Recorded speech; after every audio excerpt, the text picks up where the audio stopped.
할아버지, 컴퓨터 전원도 모르시잖아요. 그래서 배웠지. 내가 울던 그날부터. 내 팀을 꺾은 1위 랭커가 할아버지였어요.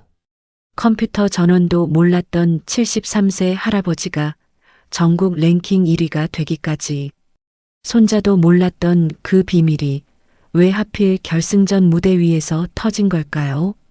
정혜성 할아버지는 그날도 여느 날과 다를 바 없는 저녁을 보내고 있었습니다.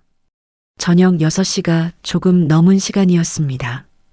부엌에서 혼자 된장찌개를 끓이고 냉장고에서 꺼낸 묵은지를 접시에 덜어 2사람 분량의 밥상을 차렸습니다. 손자 윤도윤이 방에서 나올 시간이었기 때문입니다. 정혜성 할아버지는 밥상을 차리는 동안 문 너머에서 들려오는 소리에 귀를 기울였습니다. 키보드 소리, 마우스 클릭 소리, 그리고 이따금 들려오는 낮은 목소리. 손자가 무언가를 중얼거리고 있었습니다. 그 소리가 무엇인지는 몰랐지만 정혜성 할아버지는 손자의 방에서 소리가 나고 있다는 것만으로도 마음이 조금 놓였습니다. 아내 이순이가 세상을 떠난 지 2해가 지났습니다. 그 뒤로 정혜성 할아버지와 도윤은 단둘이 이 집에서 살고 있었습니다. 도윤의 부모는 5년 전 사고로 함께 세상을 떠났고 그 뒤로 도윤은 할아버지 손에서 자랐습니다. 할머니 이순이가 살아있을 때는 괜찮았습니다. 할머니가 도윤의 이야기를 들어주었고 도윤도 할머니에게는 말문이 열렸습니다. 그런데 할머니가 떠나고 나서 집안이 조용해졌습니다. 정혜성 할아버지와 도윤 사이에는 밥상 앞에서 나누는 짧은 인사 외에 별다른 말이 없었습니다. 정혜성 할아버지는 그것이 무엇 때문인지 알 것도 같았고 모를 것도 같았습니다. 그냥 둘이 사는 집이 너무 조용하다는 것만 알았습니다. 정혜성 할아버지는 밥상을 다 차리고 손자 방문 앞에 서서 노크를 했습니다. 도윤아, 밥 먹어. 안에서 잠시 소리가 멈추었다가 네라는 짧은 대답이 돌아왔습니다. 정혜성 할아버지는 다시 식탁으로 돌아와 앉았습니다. 된장찌개에서 김이 올라왔습니다. 정혜성 할아버지는 손자가 나오기를 기다리며 창밖을 바라보았습니다. 아파트 창밖으로 저녁 하늘이 붉게 물들고 있었습니다. 35년 동안 열차 관제실에서 일하며 보아온 하늘과 퇴직 후 집에서 보는 하늘은 같은 하늘인데도 다르게 느껴졌습니다. 관제실에서는 창밖을 볼 여유가 없었습니다. 화면 속 열차들의 위치를 읽고 신호를 보내고 판단하는 일이 전부였습니다. 그런데 지금은 하늘을 바라볼 시간이 너무 많았습니다. 도윤이 방문을 열고 나왔습니다. 헤드셋을 목에 걸고 후드티를 입은 채였습니다. 18살이었습니다.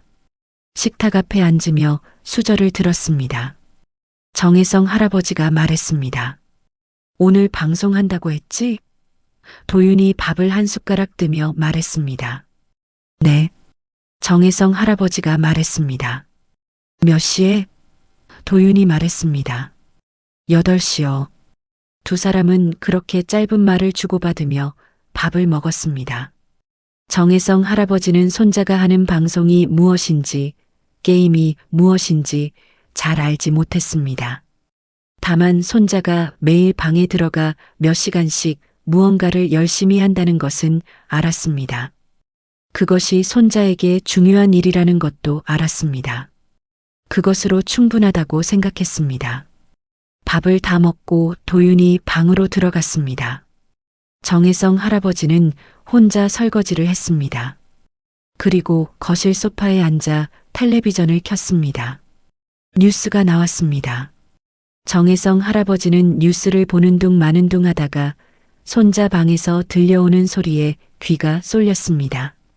자판 소리가 빠르게 났습니다. 이따금 낮은 목소리가 들렸습니다.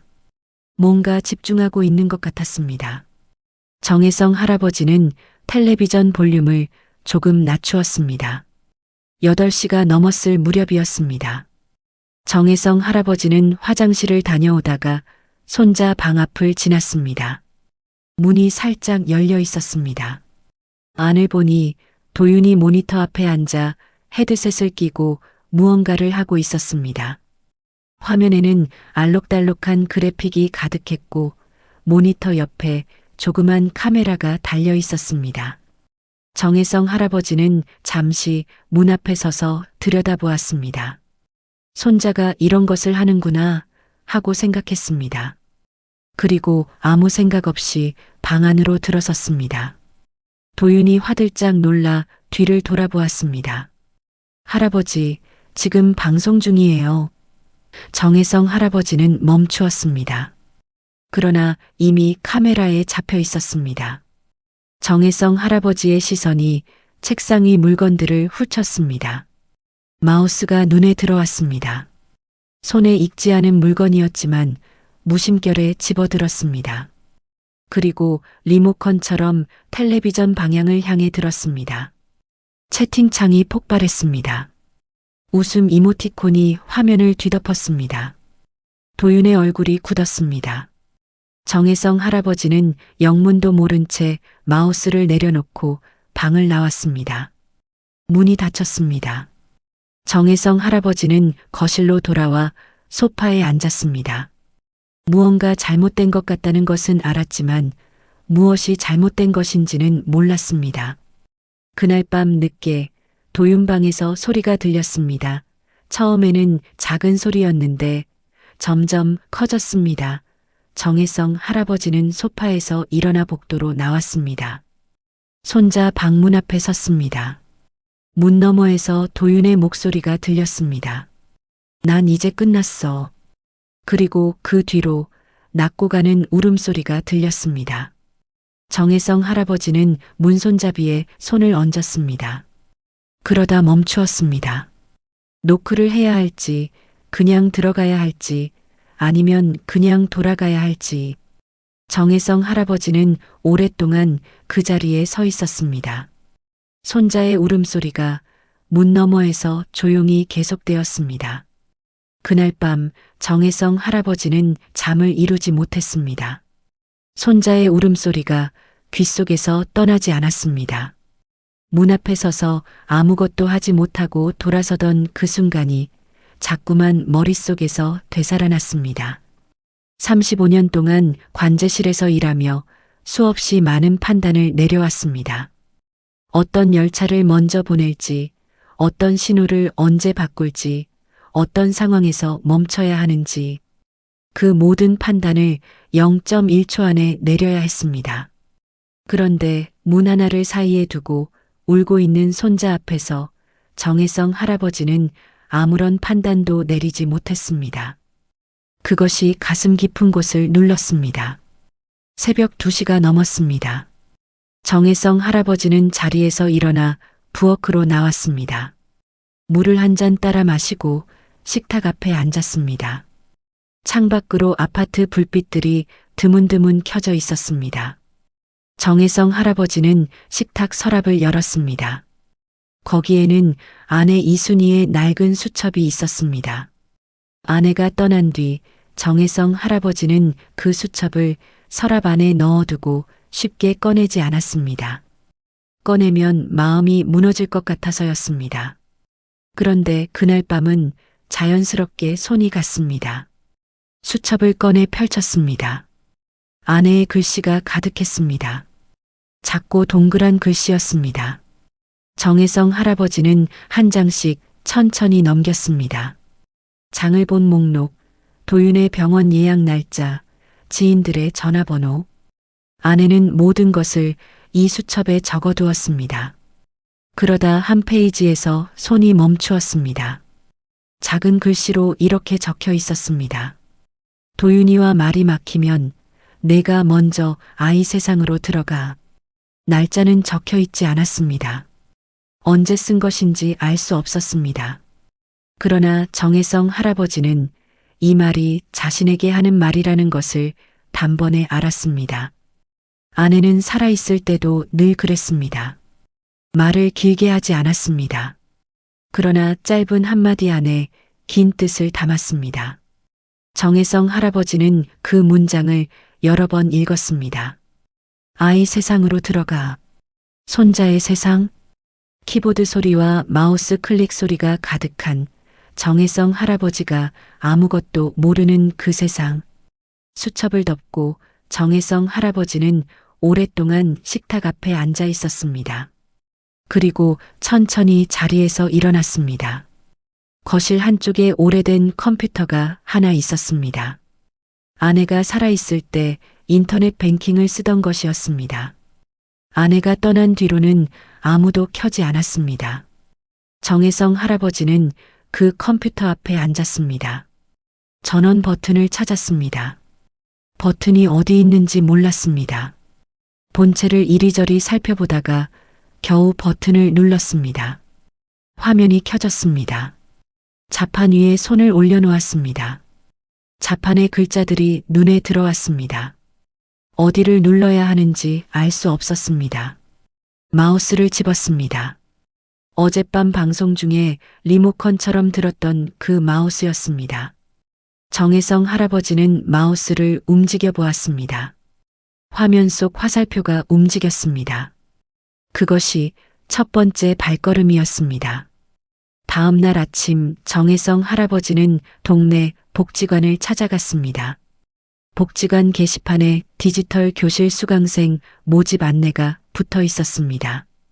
스마트폰 사용법, 인터넷 검색, 컴퓨터 기초. 정혜성 할아버지는 접수처에서 신청서를 받아 이름을 적었습니다. 담당 직원이 말했습니다. 어르신, 컴퓨터 사용해 보신 적 있으세요? 정혜성 할아버지가 말했습니다. 없소. 직원이 웃으며 말했습니다. 괜찮아요. 처음부터 배우시면 돼요. 정혜성 할아버지는 고개를 끄덕이고 신청서를 건넸습니다. 디지털 교실 첫날이었습니다. 강의실에는 정혜성 할아버지 또래의 어르신들이 여럿 앉아 있었습니다. 강사는 30대 초반의 젊은 여성이었습니다. 이름이 김지수라고 했습니다. 김지수 씨는 칠판에 마우스 그림을 그리며 설명을 시작했습니다. 더블 클릭이라는 게 있어요. 마우스를 2번 빠르게 누르는 거예요.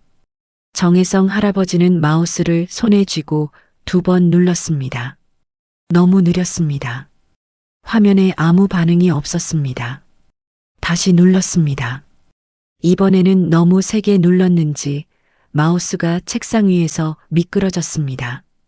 옆에 앉은 어르신이 작게 웃었습니다. 정혜성 할아버지는 개의치 않고 다시 마우스를 잡았습니다.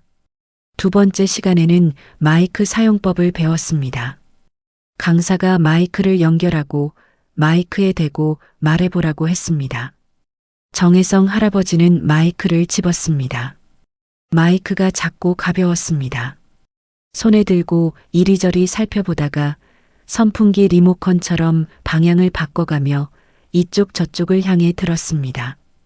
김지수 씨가 참지 못하고 웃음을 터뜨렸습니다. 어르신, 마이크는 입 앞에 가져다 대시는 거예요. 강의실 안 어르신들도 함께 웃었습니다. 정혜성 할아버지도 따라 웃었습니다. 웃으면서도 손에서 마이크를 내려놓지 않았습니다. 수업이 끝나고 집으로 돌아오는 길이었습니다. 정혜성 할아버지는 복지관 앞 벤치에 잠시 앉았습니다. 오늘 배운 것들을 속으로 되뇌었습니다. 더블클릭, 마우스 이동, 화면 확대, 마이크 위치. 하나도 제대로 된 것이 없었습니다. 30살 넘게 어린 사람들이 당연하게 하는 것들을 정혜성 할아버지는 하나도 할 수 없었습니다. 그러나 이상하게도 기분이 나쁘지 않았습니다. 오히려 오랫동안 느끼지 못했던 무언가가 가슴 안에서 조금 움직이는 것 같았습니다. 관제실에서 처음 배치받던 날 아무것도 모르는 채로 화면 앞에 앉았던 그 느낌과 비슷했습니다. 그때도 처음에는 아무것도 몰랐습니다.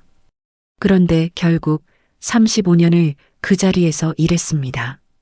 집으로 돌아온 정혜성 할아버지는 거실 컴퓨터 앞에 앉았습니다. 오늘 배운 것을 혼자 다시 해보았습니다. 더블 클릭을 연습했습니다. 마우스를 천천히 그러나 정확하게 2번 눌렀습니다. 화면에 폴더가 열렸습니다. 정혜성 할아버지는 그 화면을 바라보았습니다. 작은 성공이었습니다. 그러나 그것으로 충분했습니다. 손자 방에서는 여전히 키보드 소리가 들렸습니다. 정혜성 할아버지는 그 소리를 들으며 다시 마우스를 손에 쥐었습니다. 복지관 디지털 교실 수업이 시작된 지 2주가 지났습니다. 정혜성 할아버지는 단 한 번도 빠지지 않았습니다. 비가 오는 날도, 무릎이 시큰거리는 날도 아침 일찍 일어나 외투를 걸치고 복지관으로 향했습니다. 강사 김지수 씨는 정혜성 할아버지가 매번 가장 먼저 와서 자리에 앉아 있다는 것을 알아챘습니다. 어느 날 김지수 씨가 말했습니다. 어르신, 매일 일찍 오시네요. 정혜성 할아버지가 말했습니다. 늦으면 못 따라가니까. 김지수 씨가 웃으며 말했습니다. 어르신은 생각보다 빨리 느는 것 같아요. 정혜성 할아버지는 아무 말도 하지 않았습니다. 그러나 집으로 돌아오는 길에 그 말이 마음속에서 오래 맴돌았습니다. 수업 내용이 조금씩 바뀌기 시작했습니다. 기초 컴퓨터 사용법에서 인터넷 검색으로, 인터넷 검색에서 유튜브 시청으로, 유튜브 시청에서 게임 설치로 넘어갔습니다. 복지관에서는 어르신들을 위한 두뇌 훈련 게임 프로그램을 운영하고 있었습니다. 퍼즐 맞추기, 카드 뒤집기, 길찾기 게임 같은 것들이었습니다. 정혜성 할아버지는 그 게임들을 처음 접하는 순간 이상한 감각을 느꼈습니다. 화면 속 작은 움직임들이 눈에 들어왔습니다. 어디로 가야 하는지, 무엇을 먼저 해야 하는지, 어떤 타이밍에 움직여야 하는지, 다른 어르신들이 버벅이는 길찾기 퍼즐을 정혜성 할아버지는 막힘없이 풀었습니다. 김지수 씨가 눈을 동그랗게 뜨며 말했습니다. 어르신, 이거 처음 하시는 거 맞죠? 정혜성 할아버지가 말했습니다. 그렇소. 김지수 씨가 말했습니다. 어르신, 혹시 예전에 이런 거 하신 적 있으세요? 정혜성 할아버지는 잠시 생각하다가 말했습니다. 관제실에서 화면 보는 일을 오래 했소. 그 말이 끝이었습니다. 그러나 정혜성 할아버지는 집으로 돌아오는 내내 그 감각을 곱씹었습니다. 35년 동안 관제실에서 여러 개의 화면을 동시에 보며 열차들의 위치를 읽고 신호를 판단하고 다음 움직임을 예측하던 일이었습니다. 수백 개의 열차가 각자 다른 속도로 다른 방향으로 움직이는 것을 머릿속에서 동시에 처리하는 일이었습니다. 그 일을 35년 동안 했습니다. 그 감각이 게임 화면 속 작은 움직임들을 읽는데 그대로 살아 있었습니다. 정혜성 할아버지는 그것을 그날 처음으로 실감했습니다. 집으로 돌아온 정혜성 할아버지는 거실 컴퓨터를 켰습니다. 김지수 씨가 수업 시간에 알려준 방법대로 인터넷에 접속했습니다. 검색창에 천천히 글자를 눌러 입력했습니다. 손자가 하는 게임. 자판이 익숙하지 않아 한 글자씩 찾아 누르는데 시간이 걸렸습니다. 그러나 멈추지 않았습니다. 검색 결과가 화면에 나왔습니다. 손자가 방송하는 게임의 이름이 눈에 들어왔습니다. 몇 번을 들었지만 기억하지 못했던 그 이름이었습니다. 정혜성 할아버지는 그 게임의 유튜브 영상을 찾아서 재생했습니다. 화면 속에서 캐릭터들이 빠르게 움직였습니다. 처음에는 무엇이 무엇인지 알 수 없었습니다. 그러나 정혜성 할아버지는 화면을 끄지 않았습니다. 1시간 동안 같은 영상을 2번 보았습니다. 그날 저녁 밥상에서 정혜성 할아버지는 조심스럽게 입을 열었습니다. 도윤아, 내가 하는 게임, 그거 배울 수 있는 데가 있냐? 도윤이 젓가락을 멈추고 할아버지를 바라보았습니다. 표정이 묘했습니다. 놀라움과 당혹감이 섞인 얼굴이었습니다. 할아버지가요? 정혜성 할아버지가 말했습니다. 그래. 도윤이 말했습니다. 할아버지, 컴퓨터 전원도 모르시잖아요. 정혜성 할아버지는 대답하지 않았습니다. 도윤이 잠시 정혜성 할아버지를 바라보다가 밥을 한 숟가락 떠먹으며 말했습니다. 유튜브에 강의 많아요. 근데 할아버지가 하실 수 있을지 모르겠어요. 정혜성 할아버지가 말했습니다. 해보면 알지. 도윤은 더 이상 말하지 않았습니다. 밥상 위에 짧은 침묵이 흘렀습니다. 그날 밤 도윤의 방에서 아무 소리도 들리지 않았습니다. 정혜성 할아버지는 그것이 신경 쓰였습니다. 지난 며칠 동안 도윤은 방에서 게임을 하지 않았습니다. 키보드 소리가 들리지 않았습니다.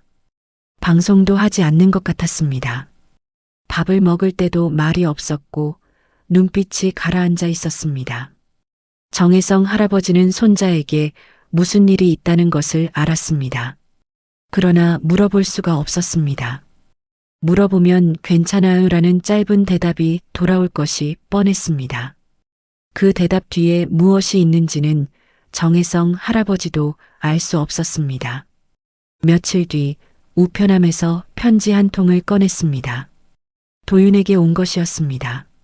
정혜성 할아버지는 편지를 손자에게 직접 건넸습니다. 도윤이 편지를 열었습니다. 읽는 동안 도윤의 얼굴이 굳었습니다.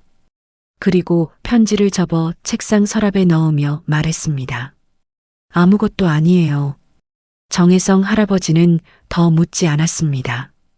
방을 나오면서 서랍 속으로 들어가던 편지 봉투의 글자가 눈에 들어왔습니다. 출전 자격 박탈 통보. 그 글자가 복도를 걸어 나오는 정혜성 할아버지의 가슴에 무겁게 내려앉았습니다. 그날 밤도 손자 방은 조용했습니다. 정혜성 할아버지는 거실 컴퓨터 앞에 앉아 화면을 켰습니다. 검색창에 손자가 하는 게임 이름을 입력했습니다. 이번에는 강의 영상을 찾았습니다. 초보자를 위한 기초 강의라고 적힌 영상이 있었습니다. 재생 시간이 2시간이 넘었습니다. 정혜성 할아버지는 재생 버튼을 눌렀습니다. 화면 속에서 젊은 강사가 빠르게 말을 쏟아냈습니다. 정혜성 할아버지는 볼륨을 높이고 몸을 화면 쪽으로 기울였습니다. 이해가 안 되는 부분이 나오면 되감기 버튼을 눌러 다시 들었습니다. 같은 부분을 3번, 4번 반복해서 들었습니다. 밖에서는 바람이 불었습니다. 아파트 창문이 가늘게 떨렸습니다. 정혜성 할아버지는 그 소리도 듣지 못한 채 화면에서 눈을 떼지 않았습니다. 한 달이 지났습니다. 정혜성 할아버지는 매일 밤 거실 컴퓨터 앞에 앉았습니다. 복지관 수업이 끝나고 돌아오면 저녁을 먹고 설거지를 하고 그리고 컴퓨터 앞에 앉는 것이 하루의 순서가 되었습니다. 처음에는 기초 강의 영상을 보는 것이 전부였습니다. 그러다 직접 게임을 설치해 보았습니다. 김지수 씨에게 따로 물어보고 유튜브 영상을 보고 혼자 한 단계씩 따라했습니다. 설치가 완료되던 날 정혜성 할아버지는 화면을 한참 바라보았습니다. 로딩 화면이 떴습니다.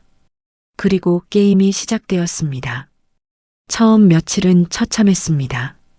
캐릭터가 제대로 움직이지 않았습니다. 마우스와 키보드를 동시에 써야 하는데 한쪽을 쓰면 다른 쪽 손이 멈추었습니다. 화면 속에서 정혜성 할아버지의 캐릭터는 제자리를 맴돌다가 다른 플레이어에게 순식간에 제압당하기 일쑤였습니다. 게임이 끝날 때마다 화면 하단에 순위가 떴습니다. 꼴찌였습니다. 몇 번이고 꼴찌였습니다. 정혜성 할아버지는 화면을 바라보며 입술을 꾹 다물었습니다. 그리고 다시 시작 버튼을 눌렀습니다. 2번째 주가 시작되면서 조금씩 달라졌습니다. 마우스와 키보드를 동시에 다루는 것이 조금 익숙해졌습니다. 캐릭터가 원하는 방향으로 움직이기 시작했습니다. 그리고 정혜성 할아버지는 화면을 보는 방식이 달랐습니다. 다른 플레이어들이 캐릭터 하나에 집중하는 동안 정혜성 할아버지는 화면 전체를 읽었습니다. 어느 방향에서 위협이 오는지, 어디로 이동해야 살아남는지, 언제 멈추고 언제 움직여야 하는지. 35년 동안 수백 개의 열차가 오가는 화면을 읽어온 눈이 게임 화면 속 움직임들을 자연스럽게 읽어냈습니다. 손이 느린 것은 여전했습니다. 그러나 판단이 빨랐습니다. 그리고 그 판단이 손의 느림을 조금씩 메우기 시작했습니다. 세 번째 주가 되자 정혜성 할아버지는 처음으로 꼴찌를 면했습니다. 20명이 참여한 게임에서 12번째였습니다. 별것 아닌 순위였습니다. 그러나 정혜성 할아버지는 그 화면을 핸드폰으로 찍었습니다. 그리고 한동안 바라보았습니다. 관제실에서 처음으로 혼자 당직을 서던 날 밤 새벽 내내 화면 앞에 앉아 열차들의 움직임을 쫓으면서 느꼈던 그 감각이 떠올랐습니다. 낯선 것이 조금씩 익숙해지는 감각. 두려움이 조금씩 자신감으로 바뀌는 감각. 정혜성 할아버지는 그 감각을 오랫동안 잊고 있었습니다. 퇴직하고 아내가 떠나고 손자와 말이 막히면서 그 감각은 점점 멀어졌습니다. 그런데 지금 73세의 밤에 그 감각이 다시 돌아오고 있었습니다.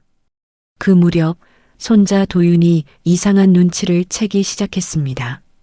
어느 날 저녁 도윤이 부엌에 물을 마시러 나왔다가 거실 컴퓨터 화면을 보았습니다. 화면에는 게임 로비 화면이 띄워져 있었습니다. 도윤이 멈추었습니다. 그리고 컴퓨터 앞에 앉아 있는 정혜성 할아버지를 바라보았습니다. 정혜성 할아버지는 도윤이 나온 것을 알아챘지만 화면에서 눈을 떼지 않았습니다. 도윤이 말했습니다. 할아버지, 그거 하고 계세요? 정혜성 할아버지가 말했습니다. 응. 도윤이 잠시 서 있다가 말했습니다. 그거 꽤 어려운 건데. 정혜성 할아버지가 말했습니다. 알아. 도윤은 물 한 잔을 마시고 방으로 돌아갔습니다. 정혜성 할아버지는 그 뒷모습을 보다가 다시 화면으로 시선을 돌렸습니다. 그날 이후로 도윤이 조금씩 달라졌습니다. 밥상에서 말이 조금 늘었습니다. 길지 않았습니다. 그러나 이전과는 달랐습니다. 할아버지, 오늘 게임 했어요? 응. 몇 판이나 했어요? 5판. 순위는요? 10번째. 도윤이 눈썹을 올리며 말했습니다. 10번째요? 정혜성 할아버지가 말했습니다. 왜 안 되냐? 도윤이 말했습니다. 아니, 그게 아니라. 도윤은 말을 잇지 못하다가 밥을 한 숟가락 먹고 말했습니다. 생각보다 빠른 것 같아서요. 정혜성 할아버지는 아무 말도 하지 않았습니다. 그러나 그 저녁 밥상이 오랫동안 기억에 남았습니다. 손자와 이렇게 주고받은 것이 얼마만인지 알 수 없었습니다. 복지관 디지털 교실 수업이 기초과정을 마무리하던 날 김지수 씨가 정혜성 할아버지를 따로 불렀습니다. 어르신, 혹시 더 배우고 싶으신 거 있으세요? 정혜성 할아버지가 말했습니다. 게임을 더 잘하고 싶소. 김지수 씨가 잠시 멈추었다가 말했습니다. 게임이요? 정혜성 할아버지가 말했습니다. 손자가 하는 게임이요. 그걸 제대로 배우고 싶소. 김지수 씨는 잠시 정혜성 할아버지를 바라보았습니다. 그리고 말했습니다. 제가 아는 곳이 하나 있어요. 젊은 사람들이 모이는 게임 학원인데 어르신이 가셔도 괜찮을지 모르겠어요. 정혜성 할아버지가 말했습니다. 가보면 알지. 게임 학원은 복지관에서 버스로 2정거장 거리에 있었습니다. 유리문을 열고 들어서자 20살 안팎의 젊은이들이 컴퓨터 앞에 줄지어 앉아 있었습니다.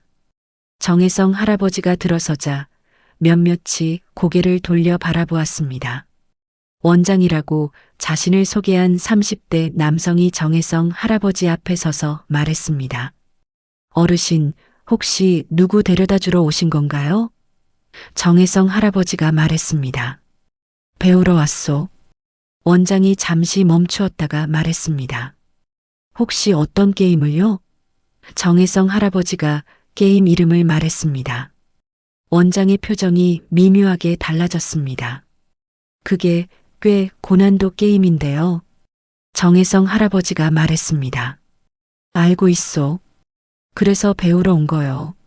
원장은 잠시 정혜성 할아버지를 바라보다가 천천히 고개를 끄덕였습니다. 정혜성 할아버지는 빈자리에 앉았습니다. 컴퓨터 화면이 켜졌습니다. 그리고 두 번째 출발이 시작되었습니다. 게임 학원에 다니기 시작한 지 2주가 지났습니다. 정혜성 할아버지는 일주일에 3번 오후 2시에 학원 문을 열고 들어섰습니다. 처음에는 주변 젊은이들의 시선이 따라왔습니다. 흘끔거리는 눈빛들, 작게 주고받는 말소리들. 정혜성 할아버지는 그것들을 모른 척했습니다. 자리에 앉아 화면을 켜고 게임을 시작했습니다. 그것이 전부였습니다.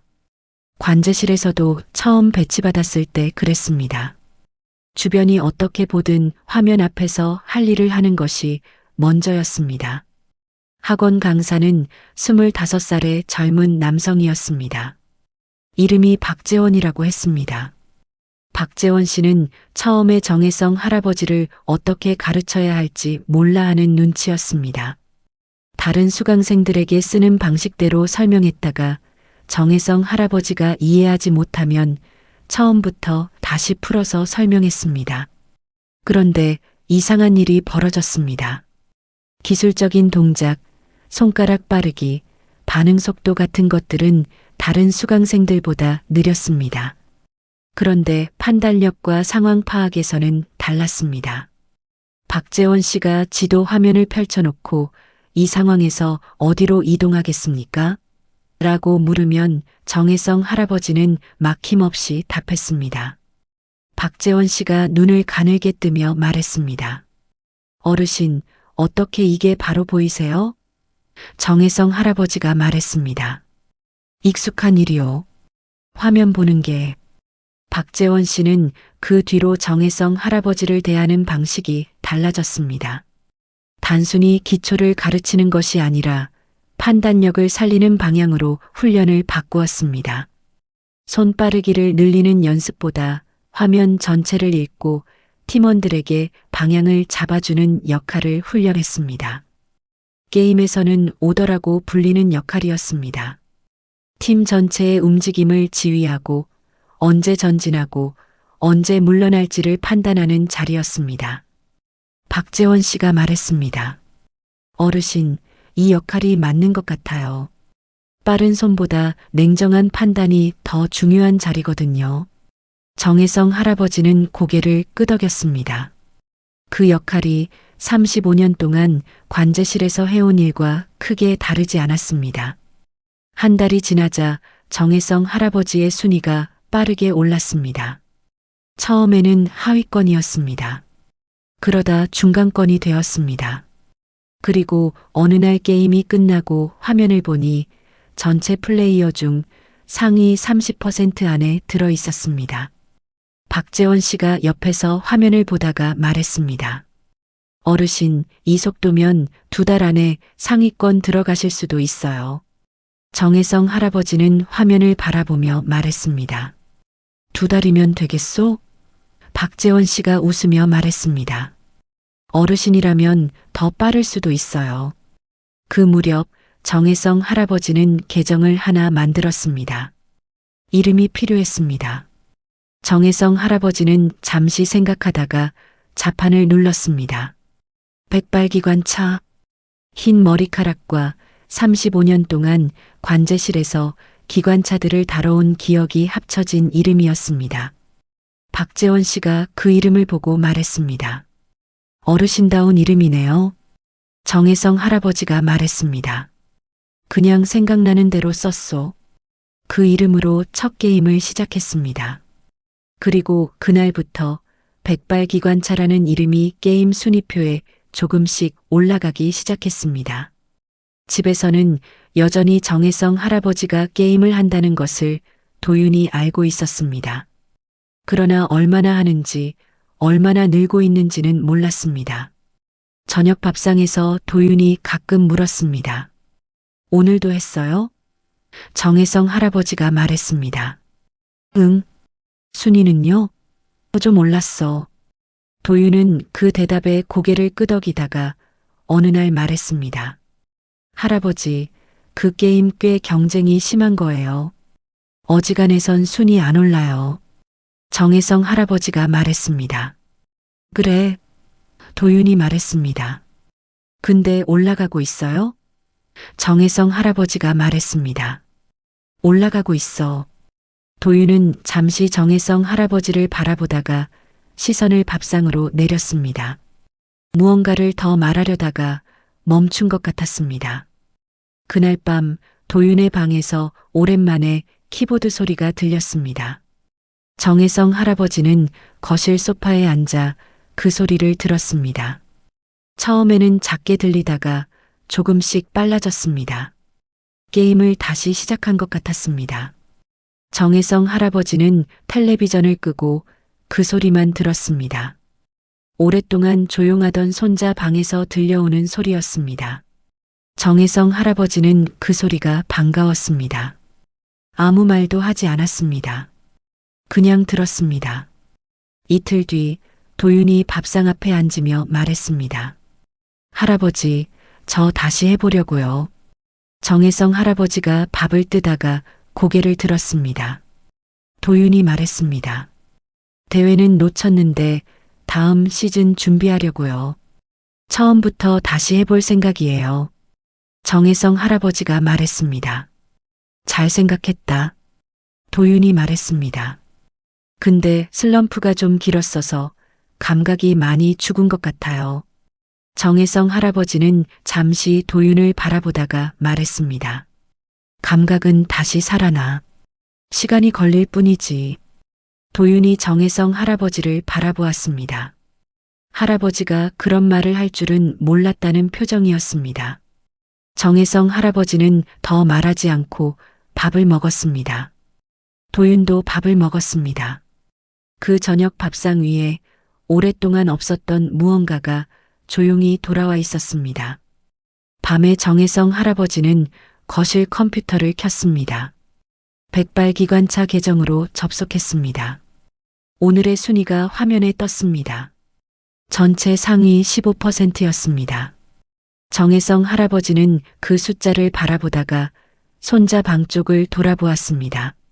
문 너머에서 키보드 소리가 들렸습니다.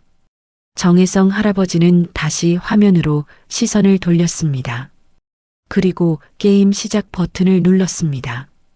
2달이 지났습니다. 정혜성 할아버지의 백발기관차 계정은 어느새 전체 상위 5% 안에 들어 있었습니다. 박재원 씨가 그 순위를 확인하던 날 화면 앞에서 한동안 말을 잃었습니다. 어르신, 이게 말이 되는 순위예요?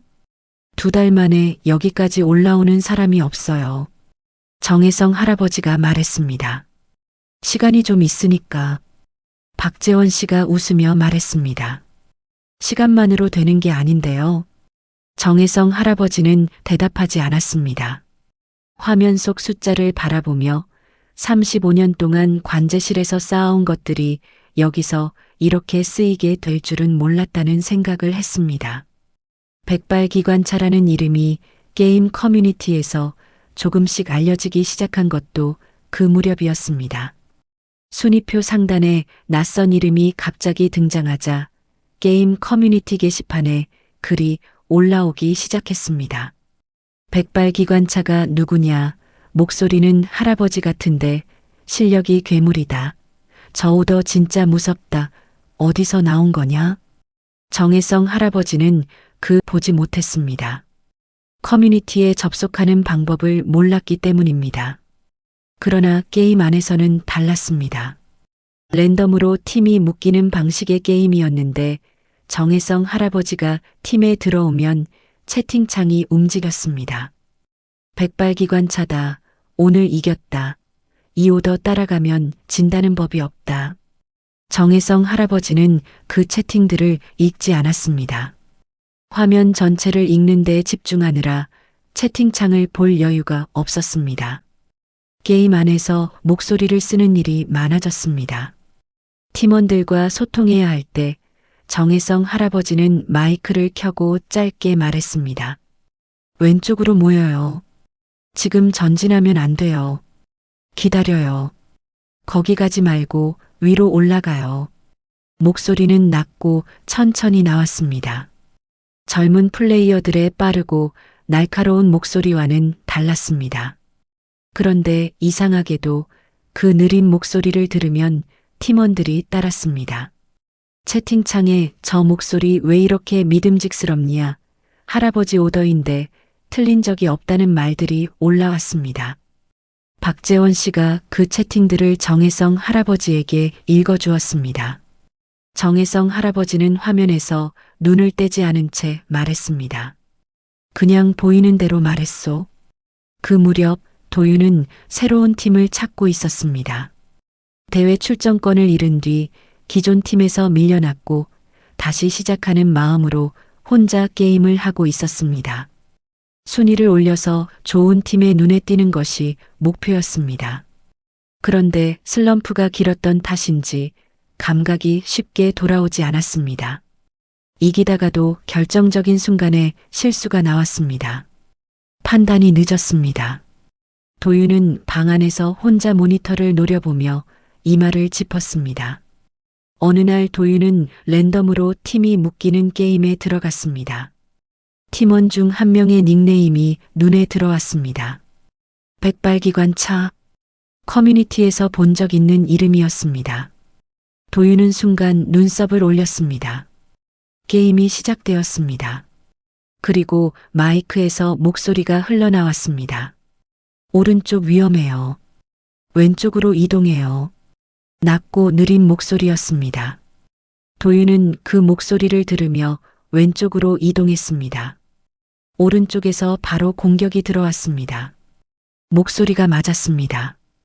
도윤은 채팅창에 짧게 입력했습니다.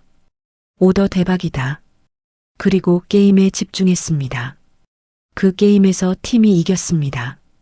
도윤은 오랜만에 제 실력을 발휘한 것 같은 느낌이 들었습니다. 목소리가 이끄는 대로 움직였을 뿐인데 결정적인 순간마다 판단이 맞았습니다. 어디서 기다리고 어디서 전진하고 언제 물러서야 하는지 그 오더는 단 한 번도 틀리지 않았습니다. 게임이 끝나고 도윤이 채팅창에 입력했습니다. 백발기관차님, 한 판 더 해도 될까요? 잠시 뒤 답이 왔습니다. 좋소. 도윤은 그 짧은 답을 보며 웃었습니다. 말투가 독특했습니다. 그러나 신경 쓰지 않았습니다. 다음 게임이 시작되었습니다. 두 번째 게임도 이겼습니다. 세 번째도 이겼습니다. 도윤은 그날 밤 백발기관차와 5판을 함께 했고 5판을 모두 이겼습니다. 게임이 끝날 때마다 도윤의 순위가 조금씩 올라갔습니다. 도윤은 헤드셋을 벗고 의자에 등을 기댔습니다. 오랜만에 개운한 느낌이었습니다. 슬럼프 동안 가슴을 짓누르던 무언가가 조금 거치는 것 같았습니다. 도윤은 다시 헤드셋을 끼고 채팅창에 입력했습니다. 내일도 같이 하실 수 있어요? 답이 왔습니다. 시간 되면. 도윤은 그 답을 보며 다시 웃었습니다. 이 사람이 누구인지는 몰랐습니다. 그러나 이 사람과 함께 게임을 하면 자신의 실력이 가장 잘 나온다는 것을 알았습니다. 그날 밤 늦게 도윤이 방에서 나와 부엌에 물을 마시러 왔습니다.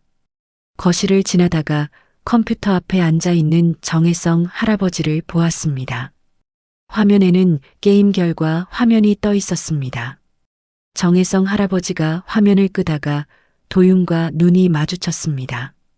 도윤이 말했습니다. 할아버지, 늦게까지 하세요? 정혜성 할아버지가 말했습니다. 응. 몇 판 했어? 도윤이 물을 한 잔 따르며 말했습니다.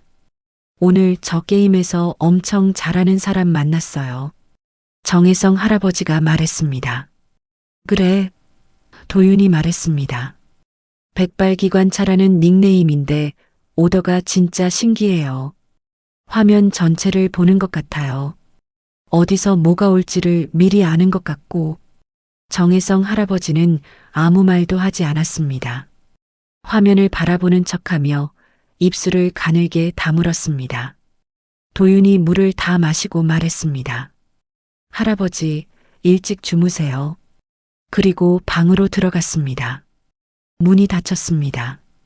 정혜성 할아버지는 꺼진 화면 앞에서 한동안 앉아 있었습니다. 손자가 오늘 자신과 함께 게임을 했다는 것을 손자는 몰랐습니다. 그날 이후로 도윤과 백발기관차의 게임은 계속되었습니다. 도윤이 접속하면 백발기관차가 있었고 백발기관차가 팀에 들어오면 도윤은 자연스럽게 따랐습니다. 말이 많지 않았습니다. 백발기관차는 꼭 필요한 말만 했습니다. 지금 기다려요. 거기서 움직이지 말아요. 왼쪽 3명이요. 오른쪽으로 돌아가요. 짧고 정확했습니다. 그리고 그 판단은 거의 틀리지 않았습니다. 도윤은 처음에는 그 오더를 따르면서도 속으로 확인하는 습관이 있었습니다. 정말 저쪽에서 오는지, 정말 지금 기다리는 게 맞는지. 그런데 어느 순간부터 그 확인이 사라졌습니다.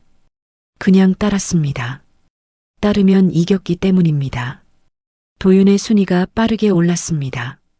슬럼프 동안 바닥까지 내려갔던 순위가 백발기관차와 함께 게임을 눈에 띄게 회복되었습니다. 도윤의 게임 방송을 보던 시청자들도 알아챘습니다. 채팅창에 도윤이 다시 살아났다. 요즘 판단이 왜 이렇게 좋아졌냐는 말들이 올라왔습니다. 도윤은 방송 중에 말했습니다. 요즘 좋은 팀원 만나서요. 덕을 많이 보고 있어요. 시청자들이 물었습니다. 누구예요? 도윤이 말했습니다. 백발기관차라고 닉네임이 독특한 분인데 목소리가 좀 특이해요. 근데 오더가 진짜 신기해요. 채팅창이 움직였습니다. 백발기관차 나도 만난 적 있다. 그 오더 진짜 무섭다. 도대체 누구냐? 도윤은 방송이 끝나고 혼자 생각했습니다. 백발기관차가 누구인지 사실 궁금하지 않은 것은 아니었습니다. 목소리가 독특했습니다. 낮고 느리고 어딘가 익숙한 느낌이 있었습니다. 그러나 어디서 들어본 목소리인지는 떠오르지 않았습니다. 게임 안에서 개인정보를 물어보는 것은 예의가 아니었습니다. 도윤은 그냥 두었습니다. 정체보다 중요한 것은 이 사람과 함께하면 자신이 가장 잘 된다는 사실이었습니다. 어느 날 게임 중에 백발기관차의 마이크에서 이상한 소리가 들렸습니다. 게임 오더를 내리다가 멀리서 인기척 같은 소리가 들린 것이었습니다. 그리고 잠시 마이크가 끊겼다가 다시 연결되었습니다. 도윤은 그 소리를 듣는 순간 이상한 느낌이 들었습니다. 그 인기척 소리가 어딘가 낯설지 않았습니다. 그러나 게임이 진행 중이었습니다. 도윤은 다시 화면에 집중했습니다. 그 느낌은 게임이 끝날 무렵에는 이미 잊혀져 있었습니다. 그로부터 며칠 뒤였습니다. 도윤이 방송을 마치고 부엌에 나왔습니다. 정혜성 할아버지가 거실 컴퓨터 앞에 앉아 있었습니다. 이어폰을 끼고 있었습니다. 도윤이 냉장고를 열다가 정혜성 할아버지의 화면을 흘끔 보았습니다. 그 순간 도윤의 손이 멈추었습니다. 화면에 떠 있는 게임 로비 화면이 눈에 들어왔습니다. 도윤이 매일 하는 그 게임이었습니다. 그리고 계정 이름이 화면 왼쪽 위에 작게 적혀 있었습니다. 백발기관차. 도윤은 냉장고 문을 잡은 채 굳었습니다. 눈이 화면에서 정혜성 할아버지의 얼굴로 옮겨갔습니다. 그리고 다시 화면으로 돌아왔습니다. 정혜성 할아버지는 도윤이 나온 것을 모르는 것 같았습니다. 이어폰을 끼고 있어서인지 집중하고 있어서인지 화면에서 눈을 떼지 않았습니다. 도윤은 냉장고 문을 조용히 닫았습니다. 그리고 발소리를 죽이며 방으로 돌아왔습니다. 문을 닫고 의자에 앉았습니다. 머릿속에서 무언가가 빠르게 돌아갔습니다. 백발기관차. 목소리가 낮고 느리고 어딘가 익숙했던 그 목소리.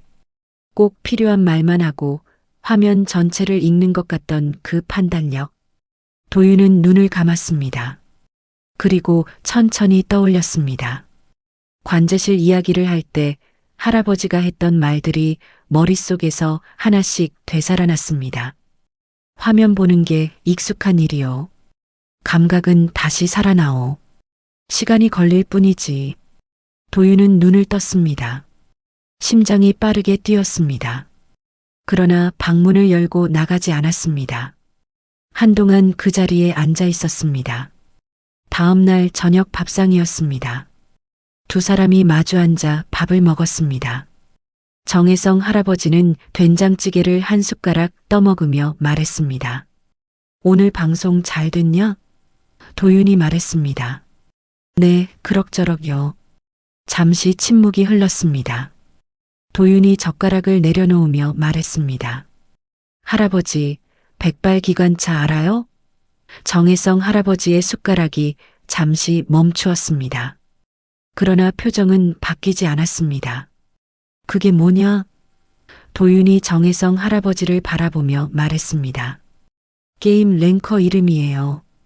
요즘 커뮤니티에서 엄청 유명한 사람이에요. 정혜성 할아버지가 말했습니다. 그래, 도윤이 말했습니다. 목소리가 독특한 사람이에요. 낮고 느리고 근데 오더가 진짜 정확해요. 정혜성 할아버지는 찌개를 한 번 더 떠먹었습니다. 그렇구나. 도윤은 정혜성 할아버지의 얼굴을 바라보았습니다. 정혜성 할아버지는 밥상을 내려다보고 있었습니다. 도윤은 더 말하지 않았습니다. 밥을 먹었습니다. 두 사람 사이에 조용한 밥상이 계속되었습니다. 그 침묵 속에 도윤이 알고 있는 것과 정혜성 할아버지가 감추고 있는 것이 같은 자리에 놓여 있었습니다. 그날 밤 도윤은 방에 들어가 한동안 게임을 켜지 않았습니다. 의자에 앉아 천장을 바라보았습니다. 컴퓨터 전원도 몰랐던 할아버지가 자신이 매일 함께 게임을 하던 랭커였다는 것이 아직도 실감이 나지 않았습니다. 그리고 천천히 한 가지 사실이 도윤의 가슴 안으로 들어왔습니다. 할아버지는 처음부터 알고 있었을 것이었습니다. 자신이 도윤과 팀이 된다는 것을. 그러면서도 말하지 않았습니다. 그냥 옆에 있었습니다. 도윤이 슬럼프에서 헤어나올 수 있도록 말 한마디 없이 게임 안에서 옆에 있었습니다. 도윤은 눈이 뜨거워졌습니다. 고개를 숙였습니다. 그리고 한동안 그 자리에서 움직이지 않았습니다. 새벽 2시가 넘었습니다. 도윤은 자리에서 일어나 방문을 열었습니다. 복도는 어두웠습니다. 할아버지 방문 아래로 불빛이 새어나오지 않았습니다. 이미 주무시는 것 같았습니다. 도윤은 복도를 걸어 거실로 나왔습니다. 거실 컴퓨터 앞에 앉았습니다. 화면을 켰습니다. 백발기관차 계정의 전적 페이지를 검색했습니다. 게임 커뮤니티에 누군가 정리해 놓은 페이지가 있었습니다. 2달간의 전적이 표로 정리되어 있었습니다. 승률이 눈에 들어왔습니다. 74%였습니다. 도윤은 그 숫자를 바라보았습니다. 프로 지망생들도 쉽게 내지 못하는 승률이었습니다. 전적 아래에는 커뮤니티 댓글들이 달려 있었습니다. 이 사람 도대체 누구냐? 목소리 들어본 사람 있냐? 오더가 사람이 아닌 것 같다. 컴퓨터가 치는 거 아니냐? 도윤은 그 댓글들을 읽으며 자신도 모르게 입꼬리가 올라갔습니다. 그리고 눈물이 날 것 같았습니다. 다음 날 아침이었습니다. 정혜성 할아버지가 부엌에서 아침을 준비하고 있었습니다. 된장찌개를 끓이고 계란 프라이를 하고 김치를 꺼냈습니다. 도윤이 방에서 나왔습니다. 평소보다 일찍이었습니다. 정혜성 할아버지가 말했습니다. 일찍 일어났네. 도윤이 말했습니다.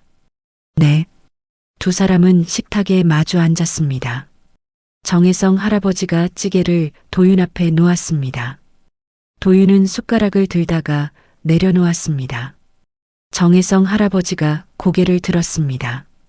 도윤이 말했습니다. 할아버지, 저 어젯밤에 백발기관차 전적 찾아봤어요. 정혜성 할아버지는 찌개를 뜨던 숟가락을 멈추었습니다. 도윤이 말했습니다. 74% 승률이더라고요. 정혜성 할아버지는 아무 말도 하지 않았습니다. 도윤이 말했습니다. 할아버지가 맞죠? 정혜성 할아버지는 잠시 찌개를 바라보다가 천천히 고개를 들었습니다. 그리고 말했습니다. 그래. 도윤은 그 한 글자를 듣는 순간 눈이 뜨거워졌습니다. 참으려고 했지만 쉽지 않았습니다. 도윤이 말했습니다. 왜 말 안 하셨어요? 정혜성 할아버지가 말했습니다. 말하면 이상하게 볼 것 같아서. 도윤이 말했습니다. 이상하게 보다니요. 정혜성 할아버지가 말했습니다. 73세 할아버지가 게임 배운다고 하면 다들 말리잖냐? 도윤은 입술을 깨물었습니다. 정혜성 할아버지가 계속 말했습니다. 그리고 내가 슬럼프일 때 말로는 어떻게 해줄 수가 없었어. 그냥 옆에 있는 방법을 찾고 싶었어. 내 세상 안에서. 도윤의 눈에서 눈물이 흘렀습니다. 소리는 내지 않았습니다. 그냥 흘렀습니다. 정혜성 할아버지는 그 모습을 바라보다가 시선을 찌개로 내렸습니다. 밥 먹어라. 식는다. 도윤이 눈물을 닦으며 숟가락을 들었습니다. 두 사람은 그렇게 아침을 먹었습니다. 말이 없었습니다. 그러나 그 밥상이 오랫동안 두 사람 사이에 있던 거리를 좁히고 있었습니다. 그날 오후 도윤의 휴대폰으로 연락이 왔습니다. 게임 대회 운영팀에서 보낸 메시지였습니다. 전국 가족 e스포츠 대회가 한 달 뒤에 열린다는 내용이었습니다. 두 명이 한 팀을 이루어 출전하는 방식이었습니다. 가족 구성원이면 누구나 참여할 수 있었습니다. 도윤은 그 메시지를 읽다가 화면에서 눈을 들어 거실 쪽을 바라보았습니다. 정혜성 할아버지가 소파에 앉아 텔레비전을 보고 있었습니다. 도윤은 휴대폰을 손에 쥔 채 한동안 정혜성 할아버지의 뒷모습을 바라보았습니다. 저녁 밥상 뒤였습니다. 도윤이 식탁을 정리하다가 말했습니다. 할아버지, 저랑 대회 나가실 수 있어요? 정혜성 할아버지가 텔레비전에서 시선을 돌렸습니다. 대회? 도윤이 말했습니다. 전국 가족 e스포츠 대회요. 두 명이 한 팀이에요. 저랑 할아버지가 팀하면 될 것 같아서요. 정혜성 할아버지는 잠시 도윤을 바라보았습니다. 나 같은 사람이 나가도 되냐? 도윤이 말했습니다. 74% 승률이 나가면 안 되는 데가 어딨어요. 정혜성 할아버지의 입꼬리가 아주 조금 올라갔습니다. 언제냐? 도윤이 말했습니다. 한 달 뒤요. 정혜성 할아버지는 잠시 생각하다가 말했습니다. 해보지.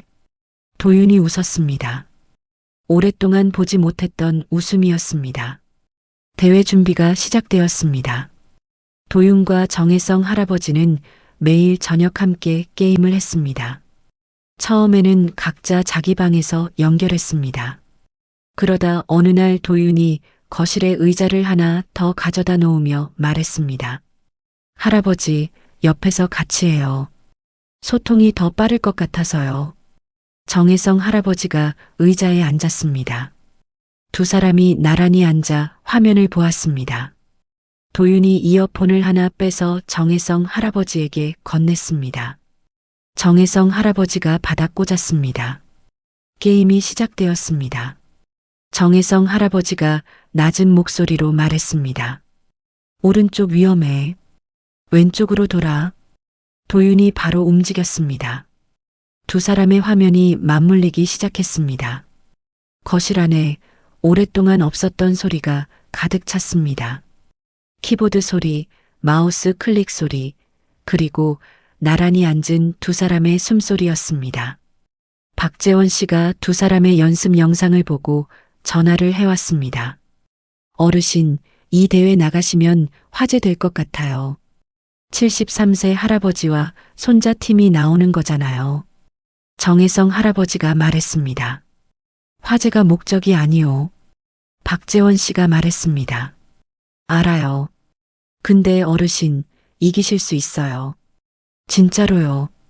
정혜성 할아버지는 대답하지 않았습니다.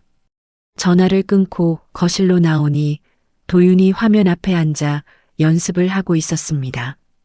정혜성 할아버지는 그 옆에 조용히 앉았습니다. 도윤이 말했습니다. 할아버지, 왔어요? 정혜성 할아버지가 말했습니다. 응. 이어폰을 꽂았습니다. 화면이 켜졌습니다. 두 사람의 연습이 다시 시작되었습니다. 대회까지 일주일이 남았습니다. 도윤과 정혜성 할아버지는 매일 저녁 2시간씩 함께 연습했습니다. 처음에는 서로의 게임 방식을 맞추는데 시간이 걸렸습니다. 도윤은 빠르고 직관적으로 움직이는 편이었습니다. 정혜성 할아버지는 느리지만 정확하게 판단하는 편이었습니다. 두 방식이 충돌하는 순간도 있었습니다. 도윤이 먼저 움직이려 할 때 정혜성 할아버지가 말했습니다. 기다려. 도윤이 멈추었습니다. 그리고 3초 뒤 도윤이 가려던 방향에서 공격이 들어왔습니다. 도윤이 말했습니다. 어떻게 하셨어요? 정혜성 할아버지가 말했습니다. 화면 왼쪽 위에 그림자가 보였어. 도윤은 다시 화면을 들여다보았습니다. 정혜성 할아버지가 본 것을 자신은 보지 못했습니다. 그 순간부터 도윤은 정혜성 할아버지의 오더에 완전히 몸을 맡기기로 했습니다. 연습이 쌓이면서 두 사람의 호흡이 맞아들기 시작했습니다. 말이 줄었습니다. 정혜성 할아버지가 말하지 않아도 도윤이 움직이는 방향이 맞았습니다. 도윤이 묻지 않아도 정혜성 할아버지가 필요한 말을 했습니다. 박재원 씨가 두 사람의 연습 화면을 옆에서 지켜보다가 말했습니다. 이거 진짜 신기한 팀이에요. 말이 없는데 움직임이 맞아요. 도윤이 말했습니다. 그냥 믿으면 돼요. 정혜성 할아버지는 아무 말도 하지 않고 화면을 보았습니다. 그러나 그 말이 귓속에서 오래 울렸습니다. 그냥 믿으면 돼요. 손자가 자신을 믿는다는 말이었습니다. 대회 사흘 전 예상치 못한 일이 생겼습니다. 도윤에게 메시지가 왔습니다. 대회에 함께 신청했던 팀원 중 한 명이 사고로 참가가 어렵다는 내용이었습니다. 도윤과 정혜성 할아버지는 두 명이 한 팀이었지만 대회 방식이 바뀌어 세 명이 한 팀으로 출전해야 했습니다. 한 명이 더 필요했습니다. 도윤이 박재원 씨에게 전화를 했습니다. 재원 씨, 혹시 아는 사람 있어요? 급하게 한 명 필요한데요. 박재원 씨가 잠시 생각하다가 말했습니다. 제가 들어갈까요? 도윤이 말했습니다. 재원 씨가요? 박재원 씨가 말했습니다. 저도 실력이 되거든요. 오래 쉬긴 했는데 이 팀이라면 해볼 만할 것 같아요. 도윤이 정혜성 할아버지를 바라보았습니다. 정혜성 할아버지가 말했습니다. 좋소. 그날 저녁 세 사람이 처음으로 함께 연습했습니다. 박재원 씨는 오랫동안 가르치는 쪽이었기 때문에 직접 게임을 하는 것이 처음에는 어색했습니다. 그러나 몇 판이 지나자 감각이 돌아왔습니다.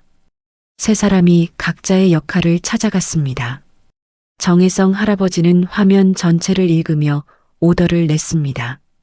도윤은 그 오더를 받아 빠르게 움직였습니다. 박재원 씨는 두 사람 사이의 빈 공간을 채웠습니다. 세 사람의 움직임이 맞물리기 시작했습니다. 박재원 씨가 연습이 끝나고 말했습니다. 어르신, 저 이 팀이면 결승 갈 수 있을 것 같아요. 정혜성 할아버지가 말했습니다. 결승이 목표가 아니오. 박재원 씨가 물었습니다. 그럼 뭐가 목표예요? 정혜성 할아버지는 잠시 도윤을 바라보았습니다. 그리고 말했습니다. 끝까지 같이 가는 거요. 박재원 씨가 고개를 끄덕였습니다. 도윤은 화면을 보는 척하며 눈을 깜빡였습니다. 대회 전날 밤이었습니다. 도윤은 일찍 연습을 마치고 방으로 들어갔습니다. 정혜성 할아버지는 거실에 혼자 앉아 있었습니다. 텔레비전도 켜지 않았습니다. 아내 이순희의 수첩을 꺼내 들었습니다. 그리고 그 페이지를 펼쳤습니다. 도윤이와 말이 막히면 내가 먼저 아이 세상으로 들어가. 정혜성 할아버지는 그 문장을 바라보며 오랫동안 앉아 있었습니다. 말이 막혔던 것은 사실이었습니다. 손자의 세상이 무엇인지 몰랐습니다. 그러나 그 세상 안으로 들어갔습니다. 더블클릭도 못하던 손으로, 마이크를 선풍기처럼 들던 손으로, 한 글자씩 찾아 누르던 손으로, 그리고 지금 그 세상 안에서 손자와 나란히 앉아 같은 화면을 보고 있었습니다. 아내가 말한 것이 이런 것이었는지는 알 수 없었습니다. 그러나 지금 이 순간이 틀리지 않았다는 것은 알았습니다. 수첩을 덮고 정혜성 할아버지는 자리에서 일어났습니다. 손자 방문 앞에 섰습니다. 노크를 했습니다. 도윤아. 안에서 대답이 들렸습니다. 네. 정혜성 할아버지가 말했습니다. 내일 잘 자고 나와. 잠시 침묵이 흘렀습니다. 그리고 도윤의 목소리가 들렸습니다. 할아버지도요. 정혜성 할아버지는 문 앞에서 돌아섰습니다. 복도를 걸어 자기 방으로 들어갔습니다. 오늘 밤은 잘 잘 수 있을 것 같았습니다. 대회 당일 아침이었습니다. 정혜성 할아버지가 아침을 차렸습니다. 도윤이 나왔습니다. 두 사람은 밥을 먹었습니다. 말이 많지 않았습니다. 그러나 어색하지 않았습니다. 밥을 다 먹고 도윤이 그릇을 치우며 말했습니다. 할아버지, 오늘 뭐 입고 가실 거예요? 정혜성 할아버지가 말했습니다. 왜? 도윤이 말했습니다. 대회장에 사람들 많이 오거든요. 사진도 찍고 할 것 같아서요. 정혜성 할아버지가 말했습니다. 그냥 입으면 안 되냐? 도윤이 웃으며 말했습니다. 그냥 입으셔도 되는데 제가 모자 하나 드릴게요. 도윤이 방에서 야구 모자를 하나 가져왔습니다. 정혜성 할아버지 머리에 씌워주었습니다. 정혜성 할아버지가 거울을 보았습니다. 흰 머리카락 위에 야구 모자가 얹혀 있었습니다. 도윤이 말했습니다. 잘 어울려요. 정혜성 할아버지가 말했습니다. 그러냐? 두 사람은 나란히 현관을 나섰습니다. 엘리베이터를 기다리는 동안 도윤이 조용히 말했습니다. 할아버지, 감사해요. 정혜성 할아버지는 대답하지 않았습니다. 엘리베이터 문이 열렸습니다. 두 사람이 함께 들어섰습니다. 문이 닫혔습니다. 대회장은 서울 도심 한복판의 큰 경기장이었습니다. 입구에서부터 사람들이 가득했습니다. 젊은 참가자들, 가족 관람객들, 취재 카메라들.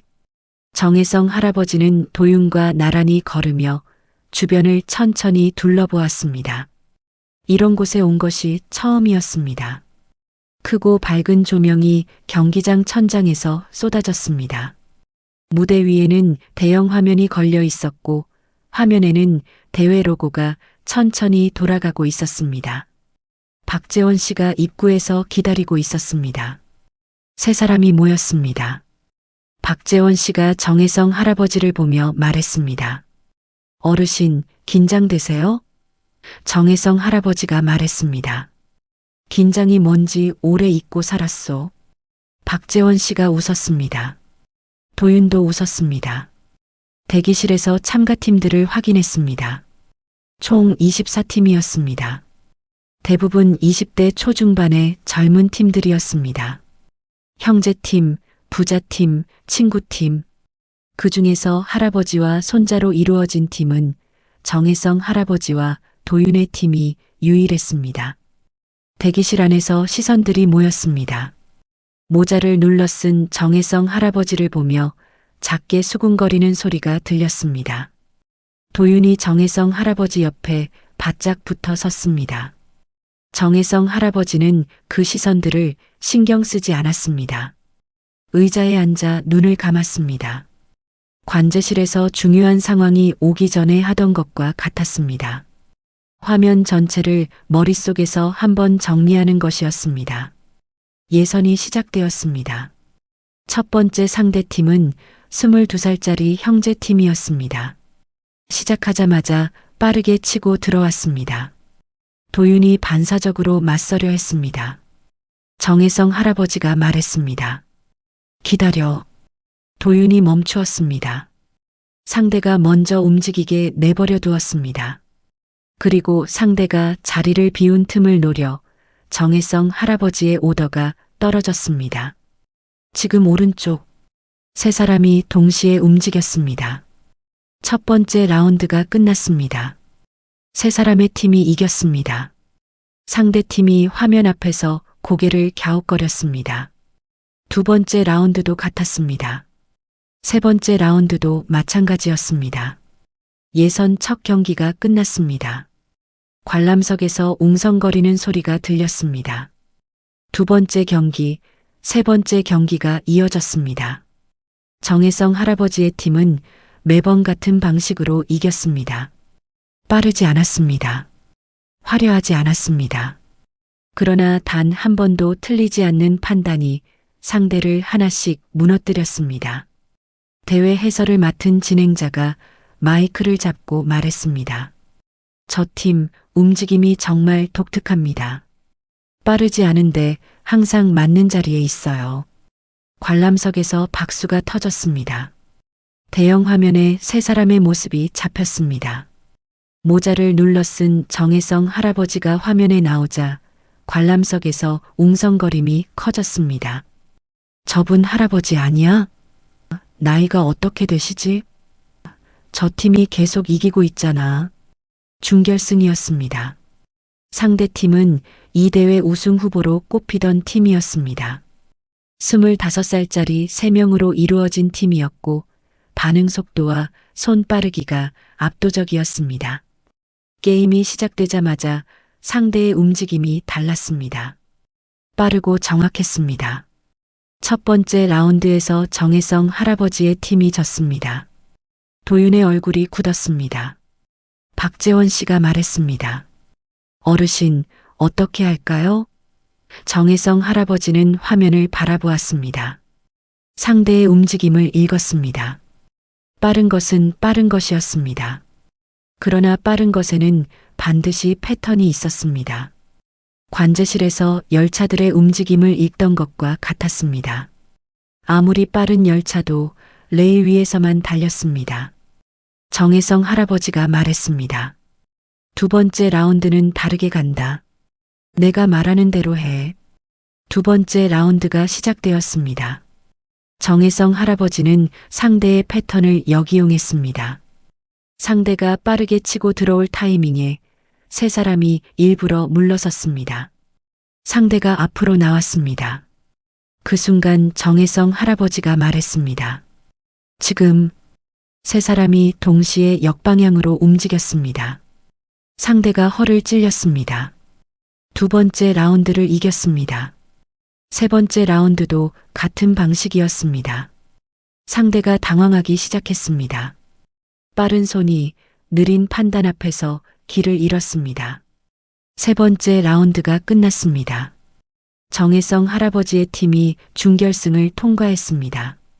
관람석이 술렁였습니다. 해설자가 말했습니다. 이건 정말 놀라운 경기였습니다. 속도가 아니라 읽는 힘으로 이겼습니다. 결승이었습니다. 대기실에서 잠시 쉬는 동안 대회 관계자가 다가왔습니다. 혹시 저분이 선수 중 한 분이세요?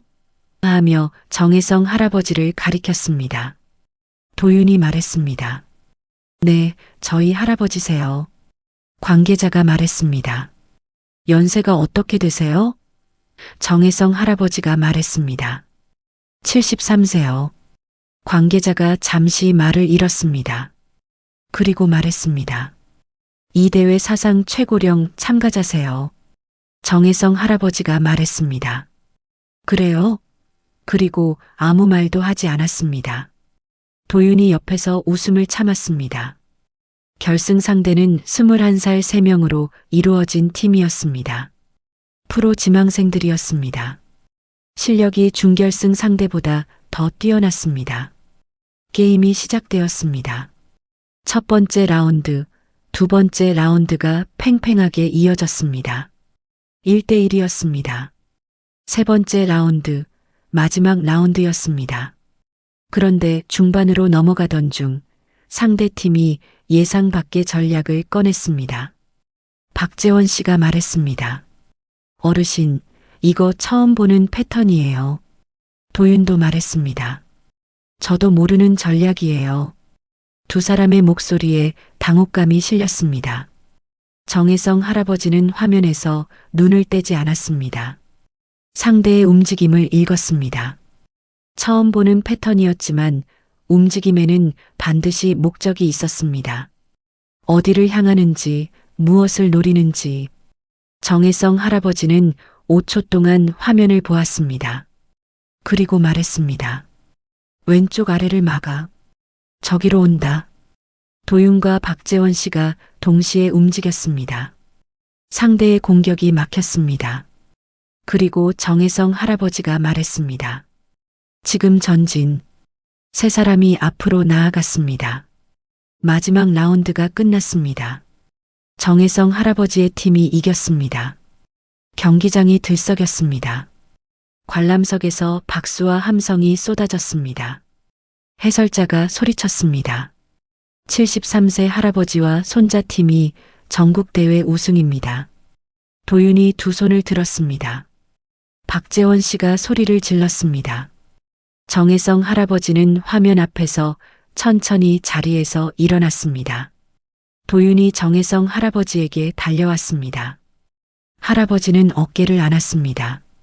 정혜성 할아버지는 손자의 등을 가볍게 두드렸습니다.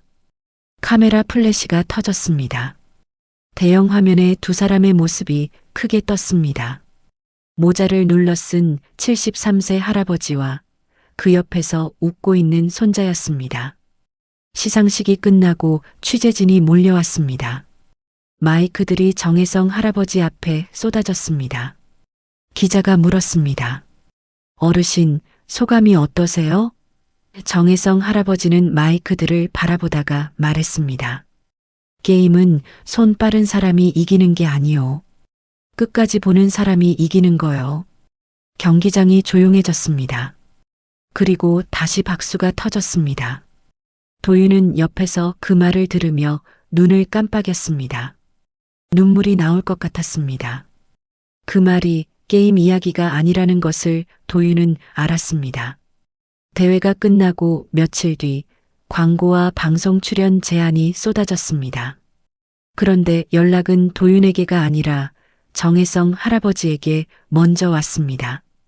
게임 회사, 방송국, 유튜브 채널. 정혜성 할아버지는 그 연락들을 받으며 도윤에게 물었습니다. 이게 다 뭐냐? 도윤이 웃으며 말했습니다. 할아버지가 유명해지신 거예요. 정혜성 할아버지가 말했습니다. 나는 필요 없어. 내가 써라. 도윤이 말했습니다. 저 혼자 쓰는 게 아니에요. 저는 할아버지랑 같이 할 거예요. 정혜성 할아버지가 도윤을 바라보았습니다. 도윤이 말했습니다. 채널 같이 해요. 이름도 생각해뒀어요. 정혜성 할아버지가 물었습니다. 뭐냐? 도윤이 웃으며 말했습니다. 손주보다 잘 나가는 할배요. 정혜성 할아버지가 그 이름을 잠시 바라보다가 아무 말도 하지 않았습니다. 그것이 허락이었습니다. 첫 번째 출연료가 들어왔습니다. 정혜성 할아버지는 그 돈을 받아 은행에 갔습니다. 창구 직원에게 말했습니다. 손자 등록금으로 넣어주시오. 직원이 금액을 확인하며 말했습니다. 전액 다 넣으실 건가요? 정혜성 할아버지가 말했습니다. 그렇소. 은행을 나오면서 하늘을 올려다보았습니다. 봄 하늘이었습니다. 아내 이순이가 생각났습니다. 내가 먼저 아이 세상으로 들어가. 그 말 한 줄이 이 모든 것을 시작하게 했습니다. 정혜성 할아버지는 액자를 보고 작게 말했습니다. 들어갔소. 도윤이 거실에서 카메라를 세팅하고 있었습니다. 채널 첫 영상을 찍는 날이었습니다. 도윤이 정혜성 할아버지를 보며 말했습니다. 할아버지, 준비됐어요? 정혜성 할아버지가 외투를 벗으며 말했습니다. 뭘 하면 되냐? 도윤이 카메라 앞 의자를 가리키며 말했습니다. 그냥 앉아서 평소처럼 하시면 돼요. 정혜성 할아버지가 의자에 앉았습니다. 도윤이 카메라 옆에 앉았습니다. 두 사람이 나란히 화면을 마주했습니다. 도윤이 말했습니다. 시작할게요. 카메라의 녹화 버튼이 눌렸습니다. 빨간 불이 켜졌습니다. 정혜성 할아버지가 화면을 바라보았습니다. 50년 동안 열차를 읽던 눈이 이제 손자와 나란히 앉아 새로운 화면을 읽기 시작했습니다. 우리 곁에도 말 대신 행동으로 먼저 움직이는 사람들이 있습니다. 서툴고 느리고 처음에는 웃음거리가 되기도 하지만 끝까지 포기하지 않고 여러분의 세상 안으로 들어오는 사람들이 있습니다. 정혜성 할아버지는 손자에게 게임을 가르쳐 달라고 하지 않았습니다. 손자의 세상으로 먼저 걸어 들어갔습니다. 그것이 말보다 깊은 사랑이었습니다. 여러분 곁에도 그런 사람이 있다면 오늘 한 번쯤 돌아봐 주세요. 구독과 좋아요는 감동 있는 이야기 만드는 데 큰 힘이 됩니다. 긴 영상 끝까지 함께 해주셔서 진심으로 감사드립니다.